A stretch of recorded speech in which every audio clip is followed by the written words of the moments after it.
Feedback ഒഴുകുന്ന ചോദ്യങ്ങളിൽ മറ്റൊന്ന്, മരണപ്പെട്ട വ്യക്തിയുടെ അവകാശികൾ പെൺകുട്ടികളും ഭാര്യയും മാതാവും സഹോദരന്മാരും സഹോദരിമാരുമാണെങ്കിൽ മാതാവ് ജീവിച്ചിരിക്കുന്നത് കൊണ്ട് സഹോദരന്മാർക്ക് അനന്തരാവകാശമുണ്ടാകുമോ?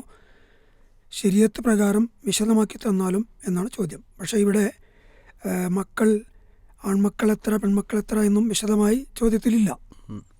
അവിടെ നമ്മൾ മനസ്സിലാക്കേണ്ടത്, ഒരാൾ മരിക്കുന്ന സമയത്ത് അവർക്ക് ജീവിച്ചിരിക്കുന്നത്, ഇപ്പോൾ ചോദ്യകർത്താവ് പറഞ്ഞതുപോലെ മാതാവും പിതാവും പറഞ്ഞല്ലോ അല്ലേ, മാതാവ്, പിതാവ്, ആൺമക്കൾ. മരണപ്പെട്ട വ്യക്തിയുടെ അവകാശികൾ പെൺകുട്ടികളും ഭാര്യയും മാതാവും. പെൺകുട്ടികളാണ്, മാതാവാണ് ഭാര്യ. അതോടൊപ്പം തന്നെ പിന്നീട് പറഞ്ഞത് സഹോദരന്മാരാണ്. അങ്ങനെയാണ് എങ്കിൽ ആ മാതാവ് ഉണ്ട് എന്നത് സഹോദരന്മാർക്ക് സ്വത്ത് നഷ്ടപ്പെടാൻ കാരണമാകുന്നില്ല. നിലവിലെ സ്വത്തിന് 8/1 ഭാഗം ഭാര്യയ്ക്ക് നൽകും. 6/1 ഭാഗം നേരത്തെ പറഞ്ഞതുപോലെ തന്നെ ഉമ്മക്കാണ് അതിൽ അവകാശം ഉണ്ടാവുക. പിന്നെ വരുന്നത് പെൺമക്കളെ സംബന്ധിച്ചിടത്തോളം അവർ 2 അതിൽ കൂടുതലും ഉണ്ടായതുകൊണ്ടാണ് പെൺമക്കളെന്ന് പ്രയോഗിച്ചതെന്നാണ് മനസ്സിലാക്കാൻ സാധിക്കുന്നത്.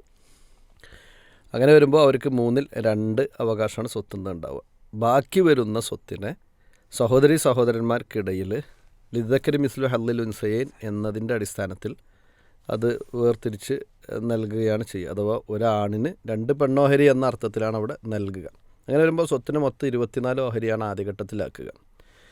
24 ഓഹരിയാക്കി അതിൽ 3 ഓഹരി 8/1 അവകാശിയായിട്ടുള്ള ഭാര്യയ്ക്കുണ്ടാവും, 4 ഓഹരി മാതാവിനുണ്ടാവും, അതുപോലെ തന്നെ 16 ഓഹരി പെൺമക്കൾക്കും. അങ്ങനെ വരുമ്പോൾ മൊത്തത്തിൽ 23 ഓഹരിയായി. പിന്നെ ബാക്കി ഒരു ഓഹരിയാണുള്ളത് സ്വത്തിൻ്റെ.